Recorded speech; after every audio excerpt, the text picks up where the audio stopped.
जय हिंद साथियों, आप सभी को मेरा प्यार भरा नमस्कार। मैं मुकेश यादव, मैथ टारगेट से।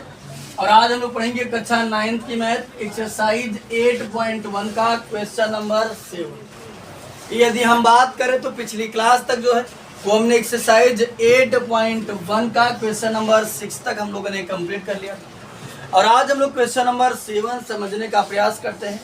एक बार स्टेटमेंट रीड करते हैं और देखते हैं कि क्या कहा जा रहा है, क्या पूछा जा रहा है। तो यदि हम बात करें क्वेश्चन नंबर 7वें में हमसे कहा जा रहा है कि ABCD एक समचतुर्भुज है।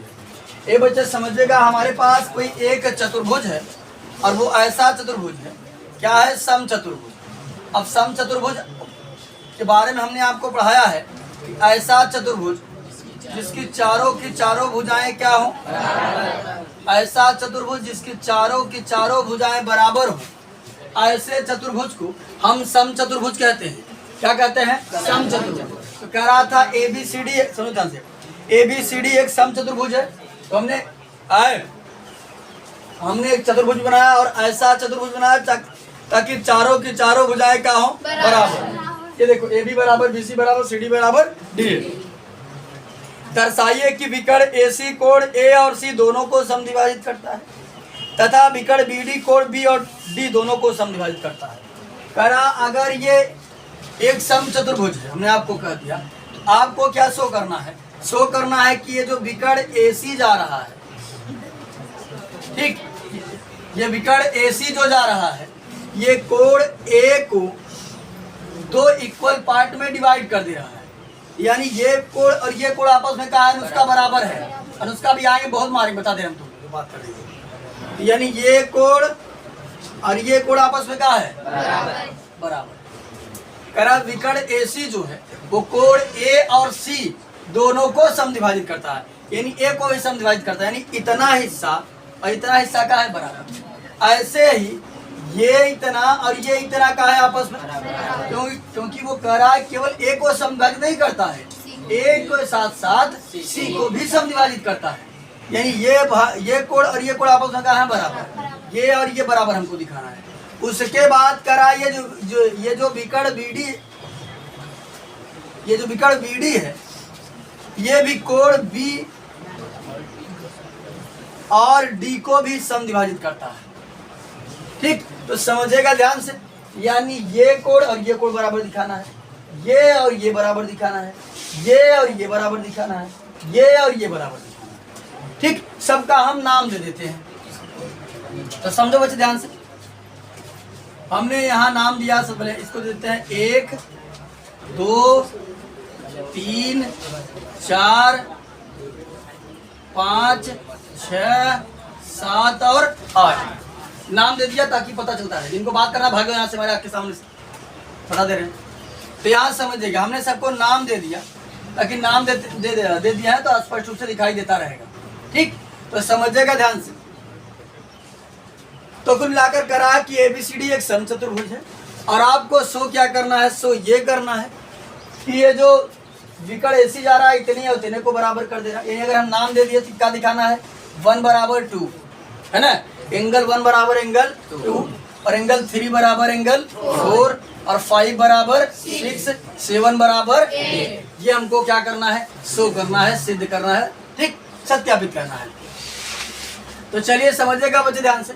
सबसे पहले हमने हाल में लिखा कि दिया है ABCD एक समचतुर्भुज है, ये उसका पहला ही कथन है, यानी ABCD क्या है, एक समचतुर्भुज, ठीक। उसके बाद सिद्ध करना था कि ये जो विकर्ण AC है कोण A और C दोनों को समद्विभाजित करता है, साथ ही साथ जो विकर्ण BD है वो कोण B तथा D को दोनों को क्या करता है, समद्विभाजित करता है। तो हमने दोनों को कंबाइंड करके लिख दिया। क्या लिखा, विकर्ण AC कोण A और C को, ये जो AC है किसको किसको, A और C को, तथा विकर्ण BD कोण B और B तथा D को क्या करता है, समद्विभाजित, ठीक। तो चलिए यहाँ से उपपत्ति में हम लोग सॉल्व करते हैं।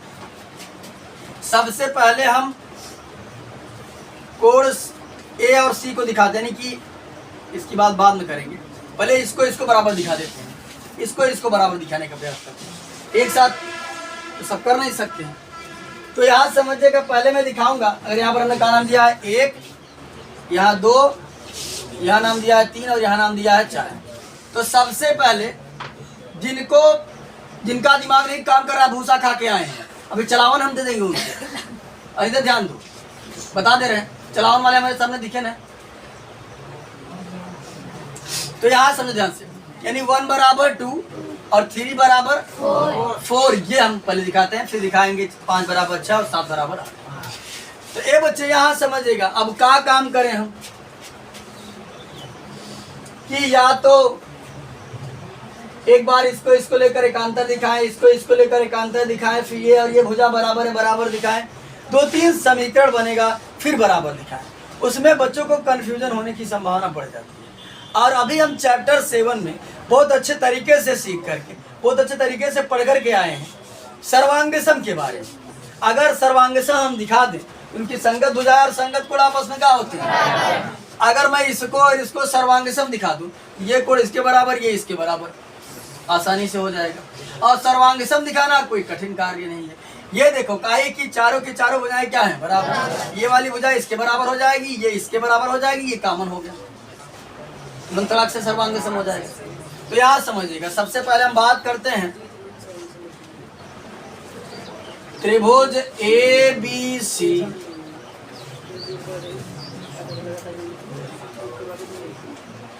और त्रिभुज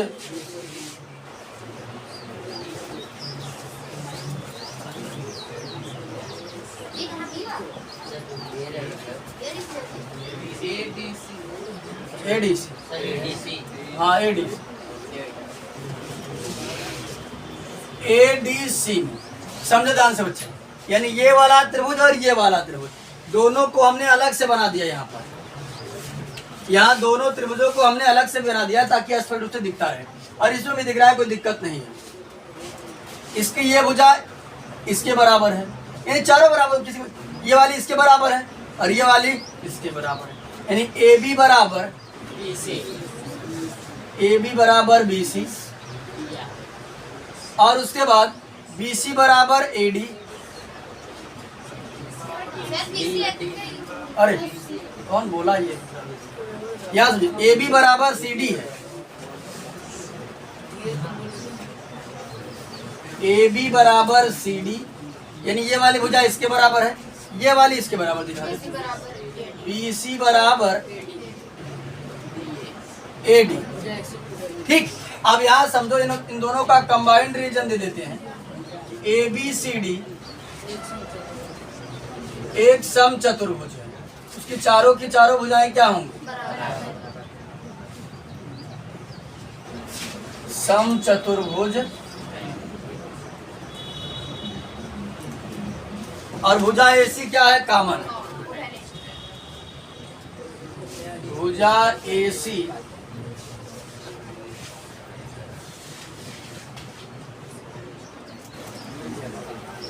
उभयनिष्ठ है, भुजा AC उभयनिष्ठ है। अब हमने सर्वांग सम में पढ़ा है कि यदि पहले त्रिभुज की तीनों भुजा अगले त्रिभुज के तीनों भुजा के बराबर हो जाए तो त्रिभुज हमारा क्या हो जाता है, सर्वांग। तो त्रिभुज ABC सर्वांग सम त्रिभुज AC ADC कौन नियम से, SSS सर्वांग समता नियम। अब अगर कोई त्रिभुज सर्वांग सम हो जाए तो उसकी संगत भुजा और संगत कोण क्या होती है, 1 बराबर क्या लिख देंगे हम, एंगल 1 बराबर एंगल 2 तथा एंगल 3 बराबर एंगल 4 बाई CP।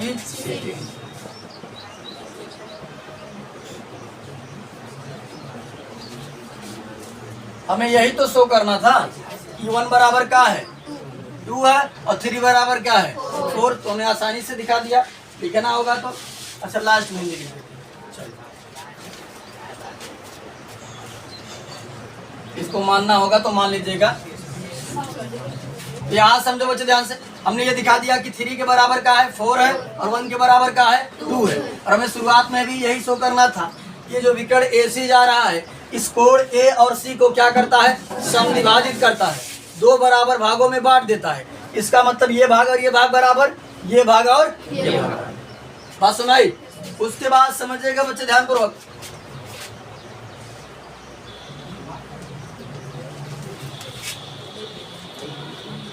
हमें ये भी शो करना था कि ये जो विकर्ण बीडी है,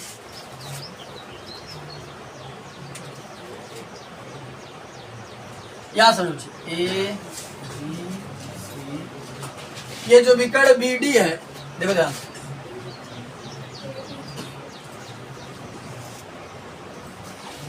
ये जो विकर्ण बीडी है ये कोण बी और कोण डी को क्या करता है, समविभाजित करता है। यहाँ नाम था 5, यहाँ 6, यहाँ 7 और ये 8, यानी हमको दिखाना है 5 बराबर 6 और 7 बराबर 8। तो जैसे हमने इसके पहले वाला त्रिभुज सर्वांग सम दिखाया था, ऐसे इसको भी सर्वांग सम दिखा देते हैं। तो त्रिभुज क्या नाम इसका, ए बी डी और त्रिभुज बी सी डी।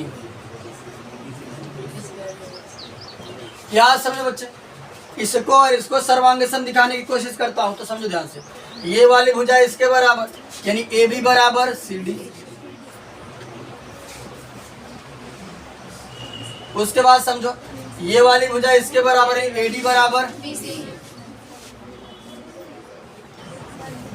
दोनों का कंबाइंड रीजन दे देंगे, ए बी सी डी क्या है, तो चारों की चारों भुजाएं क्या होंगी, बराबर। ए बी सी डी एक समचतुर्भुज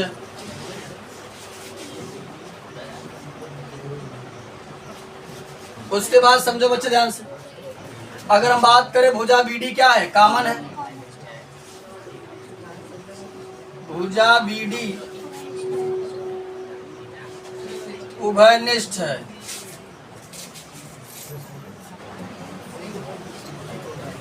अब हम जानते हैं कि कहाँ यही त्रिभुजवा बी ए डी नाम दे, बी डी नाम दे, कुछ भी नाम दे, कोई दिक्कत नहीं बेटे।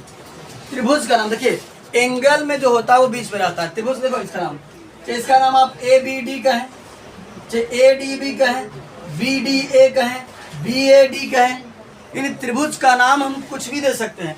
एंगल में ध्यान देना होता है कि जिसकी बात कर रहे हैं वो बीच में होना चाहिए। त्रिभुज का नाम आप कुछ भी दे सकते हैं, त्रिभुज का नाम देने में कोई दिक्कत नहीं।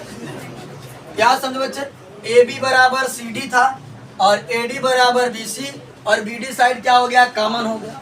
तो यहाँ समझिएगा, अगर किसी त्रिभुज की तीनों भुजा अगले त्रिभुज के तीनों भुजा के बराबर हो जाए तो त्रिभुज क्या हो जाता है, सर्वांग सम। तो त्रिभुज ए बी डी सर्वांग सम त्रिभुज बी सी डी किस नियम से, ट्रिपल एस सर्वांग समता नियम। आप समझो बच्चे ध्यान से, अगर कोई त्रिभुज सर्वांग सम हो जाए उसकी संगत भुजा और संगत कोण आपस में क्या होते हैं, 5 के बराबर 6 और 7 के बराबर 8। एंगल 5 बराबर 6 और एंगल 7 बराबर angle by C P C T. इसको मान लेते हैं समीकरण। तो बच्चे समीकरण 1 और 2 से हमने ये देखा कि जो AC था वो विकर्ण AC था कोण A और C को समविभाजित कर रहा था, यहाँ 1 और 2 था, यहाँ 3 और 4। जो विकर्ण AC था कोण A और C को समविभाजित कर रहा था, और जो विकर्ण BD है वो कोण B और D को समविभाजित करता है। ठीक, लिख देंगे। अतः विकर्ण AC कोण A तथा C को और हाँ कोई दिक्कत नहीं, और मतलब कोई नहीं, शब्द डिफरेंट करें, मतलब अरे क्या बताते तुम्हारी बात होते हैं। अतः विकर्ण AC कोण A तथा C को और विकर्ण BD कोण B तथा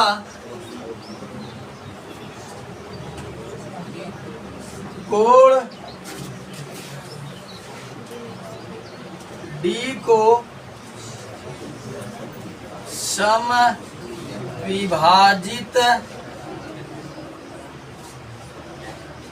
समद्विभाजित करता। तो यहां समझिएगा बच्चे ध्यान से, यदि क्वेश्चन की बात करें तो बेहद आसान था, क्योंकि 2 बार सर्वांगसम 2 त्रिभुजों को दिखाया गया और आसानी से हमने सिद्ध कर दिया। इसको सिद्ध करने का एक नियम और है। एक नियम वो क्या है समझिएगा ध्यान से, या तो हम ऐसे कर लें, ये हमारा समचतुर्भुज था और ये विकर्ण था, यहाँ लिखा था 1 2 3 4 ABCD, ये भुजा चारों के चारों आपस में कहा थी, यहाँ समझो। एक बार हम क्या काम करते, एकांतर लेकर इसको इसको बराबर दिखाते, फिर इसको इसको बराबर दिखाते, फिर ये भुजाएं बराबर थे इसको इसको दिखाते, तो 3 समीकरण बनता, फिर उनसे तुलना करते दिखा देते कि 1 के बराबर का हो गया है 2, 3 के बराबर का हो गया है 4। उसमें क्या होता है, बच्चों को कंफ्यूजन कुछ ज़्यादा ही हो जाता है, इसलिए हमने बहुत आसान तरीका सर्वांगसम का बताया। सर्वांगसम का इसलिए बताया क्योंकि सर्वांगसम आप बहुत अच्छे से सीख चुके हैं। सर्वांगसम में कहीं आपको समस्या नहीं होने वाली है, क्योंकि और ये सर्वांगसम के लिए एकदम सरल तरीके से दिख भी रहा था सब कुछ सारी चीज़ें, इसलिए हमने इसको सर्वांगसम वाले रूल से बताया। तो आज की क्लास में जो है वो हमने एक्सरसाइज 8.1 का क्वेश्चन नंबर 7 जो है उसे कंप्लीट कर लिया है। बाकी जो बचे हुए क्वेश्चन है उसे नेक्स्ट क्लास में कंप्लीट करने का प्रयास करेंगे। तो इस वीडियो में इतना ही, बाकी मिलते हैं नेक्स्ट वीडियो में, तब तक के लिए जय हिंद।